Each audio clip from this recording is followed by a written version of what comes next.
Shan in, and this one well played there by Hodge. I'm looking at the structure. It certainly does not look like having Hodge.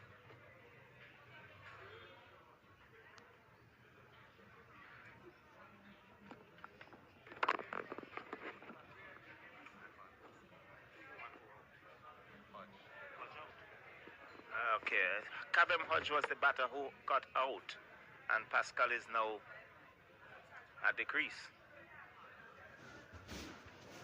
So he's off the mark on one, and well played here by Melios. He gets a single, he goes on to 49, and the total now on to 83. But Kabem Hodge was the batter who got out. Yeah. I was looking at the number and it says Kabem Hodge, and Pascal is now making his way out. He's on one. So information being rectified with our scorers. So it's actually Stefan Pascal who's in the middle, and Kabem Hodge who didn't really look the part. Definitely, I think when one looks at him from the very first game to this one, really seems not to have really been middling it, and in the end perished at a deep mid-wicket position. So 83 for the loss of 2, the Windward Island Volcanoes, after some 10 overs, halfway mark, 180 required. And there's a bowling change at the southern end. It looks as if it's going to be Bertel. Yes, Bertel is going to pick it up. This time he'll be bowling to Melios, who's on 49. Melios gets that half century, just caresses it down to backward point. Fielder comes around, picked up one more to the total. That's 50 to Melios as he raises his bat, and certainly getting a good applause from this appreciative crowd here at Park Hill. Windward Islands now on to 84 for the loss of 2 wickets in this the 11th over. And now Stefan Pascal is going to take strike.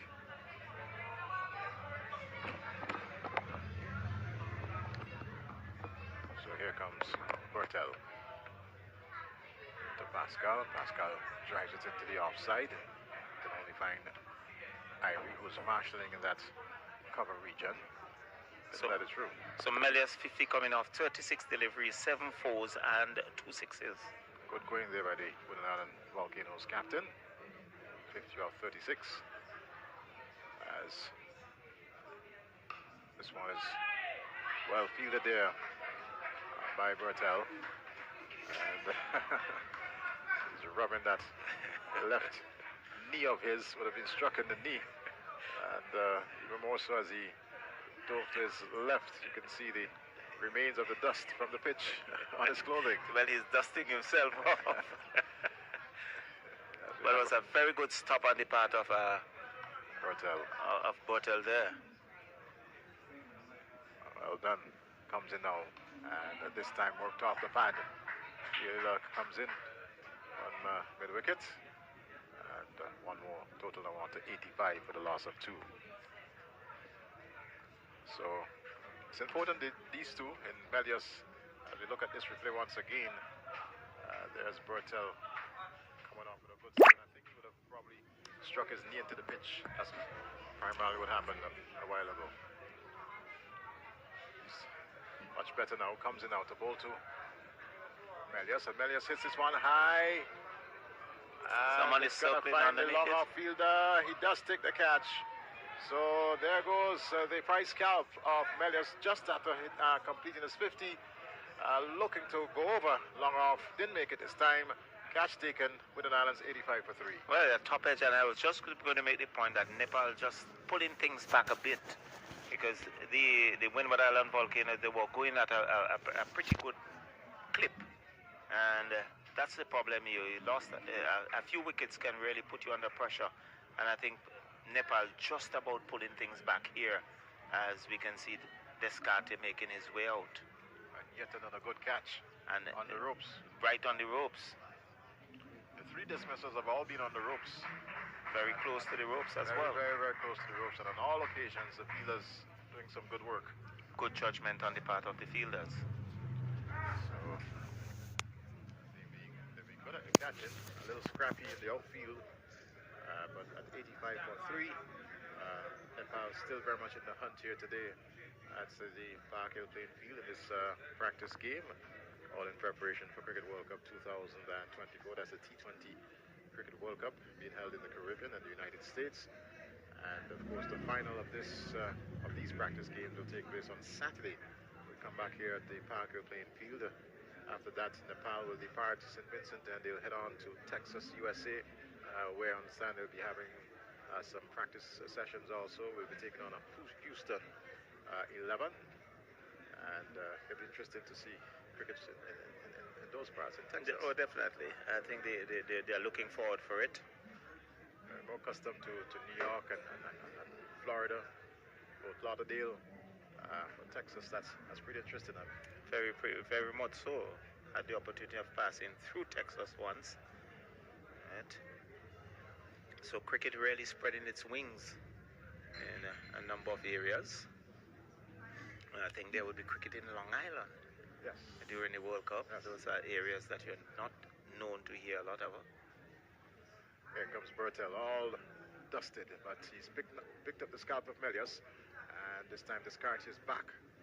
Ball is quickly back into the gloves of the keeper, but couldn't avoid that single. The end of over number 11, and the end of a very, very good over there from Bertel. And a successful over as well. Yes. So it's 85, so the run rate dropping, and they would expect, the Windward Islands would expect a few batters to come in and try to push things along. Descartes, he can hit the ball very far, strong lad, and he's off the mark, so just wait to see. 86 for 3 at the end of over number 11, and with Descartes on 1, Pascal, they would want a partnership between these two and really push the pressure back on Nepal, because Nepal just about pushing the pressure onto the Windward Island batters. So he's airy from the northern end. Driven into the offside, and Waddell not really being able to get around in time. One more added to the total. It's now up to 87 for the loss of 3. That's 87 for 3. Moving out on Volcanoes, taking a target.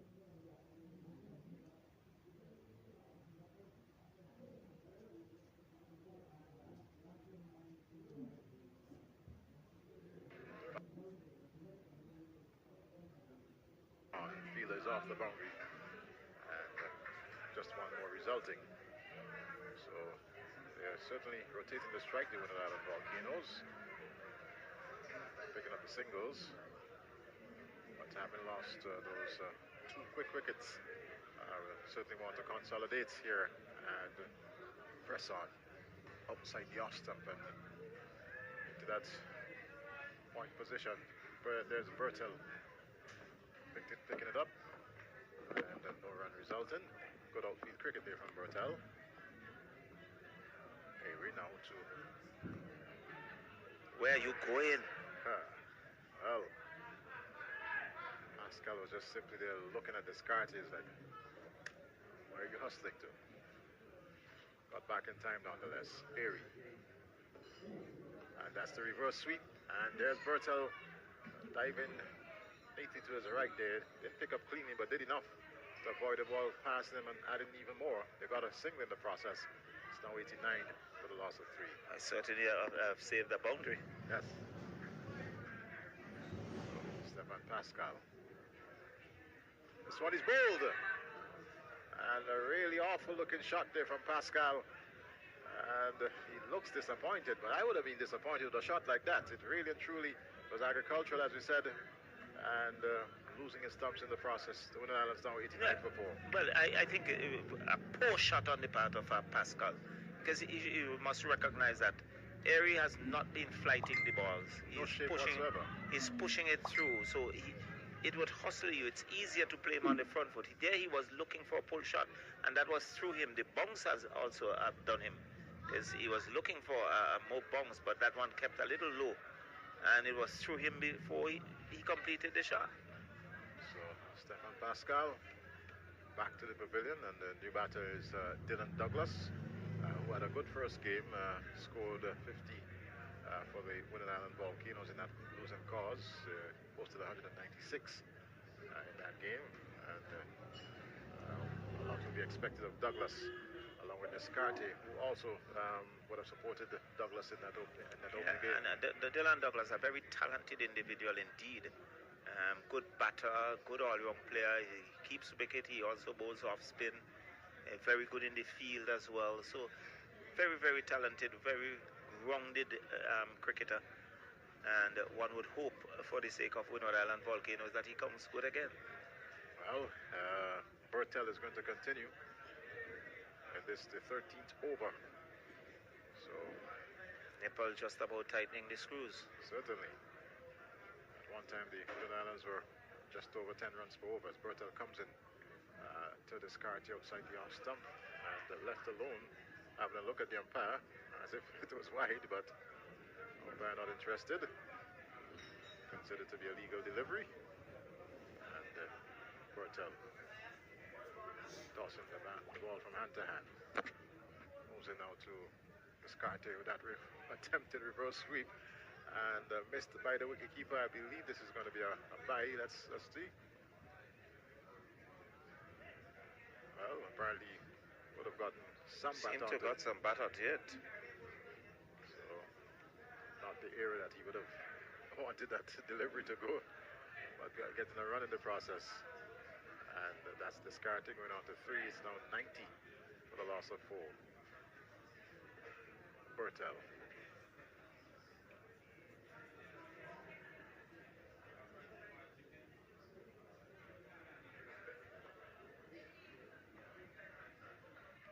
With his leg breaks. Comes in now.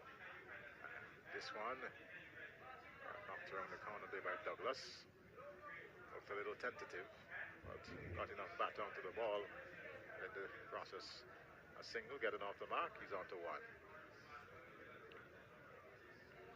So he's off that dreaded 0. And Descarte, the left-hander, comes back into strike. So left-hand, right-hand combination. Fairly long run up here for Bertel. Comes in now to Descarte. This one hits into the arms of that's Rohit Padel, the captain. Yes. Out too long on. Good catch there from the Nepalese captain. And 91 for 5. Descarte, certainly who would have had a lot to offer to the Windward Island Volcanoes going back to the pavilion. Life might be a little bit more difficult going forward from here, Charlo. Well, certainly, I think it will be very, very difficult. It looks like Ned who is making a result, but good running catch there by the captain. And took it. Their catching have been good, but their outgrown feeling has really, in some areas, left a lot to be desired. So that's Rohit Padel, Nepalese captain, leading from the front as far as that catch was concerned. He's had some scrappy moments in the outfield, but as you said, Charlo, they've taken every opportunity that they've come their way in terms of catches in the Nepal team. Definitely, and 4 of the batters have all been caught on the boundary, except for Pascal, who was bowled, playing a really atrocious shot.